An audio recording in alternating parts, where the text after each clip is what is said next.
မျိုးလေးတာလီစားပါနဲ့ကကရာဆန်ပြောစားပါမယ်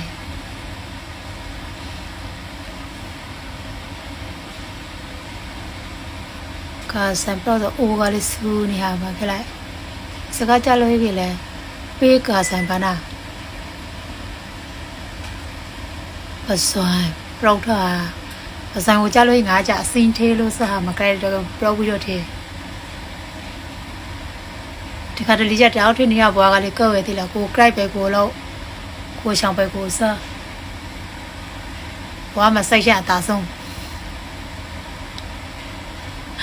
ကိုဘီဘောတော့လေးနေရမှာဟိုကရဲဦးသေးပါမယ်အဘီကအဖုံးတစ်ချက်ချင်းအောက်ထားလိုက်ပါမယ်တော့ဘာနာမူတာမနဲ့မူတာဇာပြီးတော့မနဲ့စာနဲ့ညာစာလို့ပြောလားမနဲ့စာနဲ့ညာစာဘာနာဒီလား